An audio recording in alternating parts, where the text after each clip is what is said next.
Salam saudara, kita berjumpa kembali dalam Renungan Harian GPKS Pangkal Pinang, edisi Senin 18 Agustus 2025. Saudara, di ulang tahun negeri kita Indonesia, kado apakah yang kita orang Kristen bisa berikan kepada negeri kita? Jawab, sukacita kita yang tak terpadamkan di dalam Yesus Kristus, meski di tengah-tengah penderitaan dan duka cita. Mengapa demikian? Mari kita berdoa. Tuhan, tolonglah kami supaya di tengah hiruk pikuk, kesenangan, kebahagiaan merayakan ulang tahun negeri kami Indonesia, 80 tahun merdeka, mandiri. Kami sebagai orang Kristen tidak hanya memikirkan apa yang bisa negeri ini bisa berikan kepada kami, tetapi apa yang kami umat-Mu bisa berikan berkontribusi bagi negeri kami ini.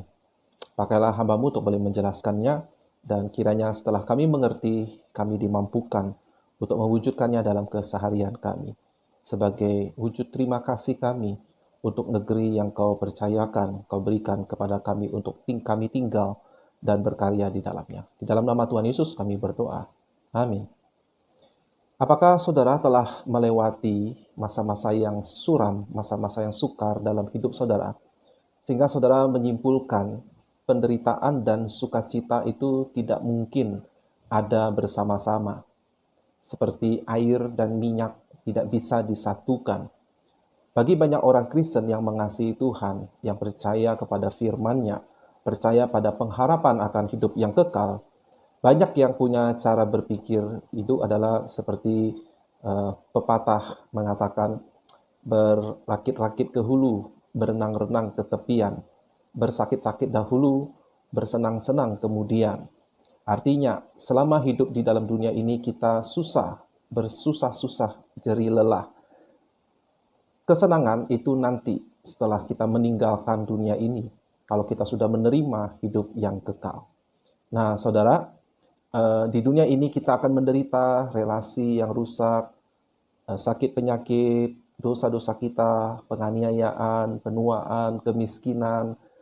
Itu adalah kesusahan di dalam dunia ini. Kelak baru sukacita. Duka cita diganti dengan sukacita. Nah, sehingga banyak orang Kristen melewati hari-harinya dengan yaitu mengharapkan tadi. 1 Korintus 2 ayat 9 terasa manis di telinga. Seperti ada tertulis, apa yang tidak pernah dilihat oleh mata dan yang tidak pernah didengar oleh telinga dan yang tidak pernah timbul di dalam hati manusia. Semua yang disediakan Allah untuk mereka yang mengasihi Dia. Jadi hidup yang kekal itu sesuatu banyak hal yang kita tidak pernah pikirkan itu Allah sediakan. Jadi sebuah kejutan dan sukacita yang besar. Itu pengharapan. Di satu sisi ini benar. Tetapi Tuhan Yesus mengajarkan kita umatnya agar kita melangkah satu langkah lebih jauh lagi. Dia mengajarkan kita bahwa di dalam dunia ini, di tengah penderitaan ini, kita bisa mengupayakan dan merasakan sukacita. Tetapi bukan jenis sukacita yang sifatnya pelarian, sifatnya sementara. Nah, saudara, pikiran ini banyak masih asing di pikiran orang-orang Kristen.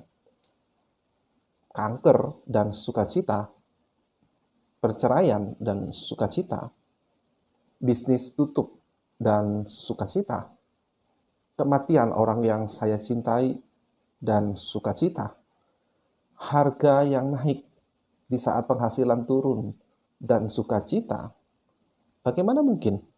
Nah, saudara, bagi masyarakat kita yang mungkin di antara kenalan kita atau siapapun yang mengalami berbagai duka cita yang seperti saya daftarkan tadi di atas, saya ingin katakan justru inilah yang bisa menjadi hadiah terbaik untuk mereka. Sukacita Kristen kita yang kokoh di tengah penderitaan, persoalan yang menerpa diri kita atau menerpa negeri kita. Sekarang bagaimana caranya?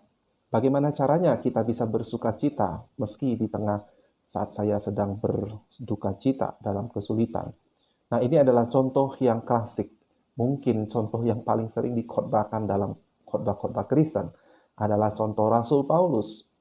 Diceritakan dia mengalami, dia dipenjara berulang kali, dianiaya oleh orang-orang yang membencinya, bahkan mencoba membunuhnya dan nyaris berhasil, dicambuk, dilempari batu, dia sering kelaparan, tidak ada uang, kehausan, kurang tempat perlindungan, kurang tidur. Dia berkata dalam bahaya di sungai, bahaya dari perampok, bahaya dari umatnya sendiri orang Yahudi, bahaya dari orang-orang bukan Yahudi, bahaya saat berada di kota-kota tertentu, bahaya saat dia sedang melewati padang raya, bahaya saat dia berada di laut, bahaya dari saudara-saudara Kristen yang ternyata palsu. Nah, di tengah semua itu, dia bisa menemukan cara untuk selalu bersuka cita. Di dalam 2 Korintus 6 ayat 10, dia mendeskripsikan dirinya sebagai orang yang berduka cita, namun senantiasa bersuka cita.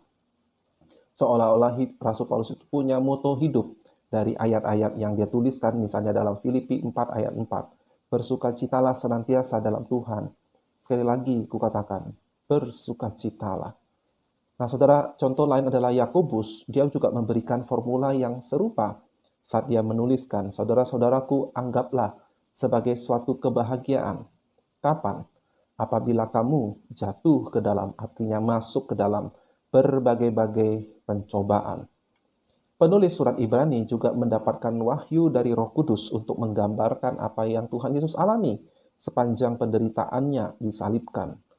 Dia berkata, marilah kita melakukannya dengan mata yang tertuju kepada Yesus, yang memimpin kita di dalam iman, dan yang membawa iman kita itu kepada kesempurnaan, yang dengan mengabaikan kehinaan, tekun memikul salib, ganti sukacita yang disediakan bagi dia yang sekarang duduk di sebelah kanan tahta Allah.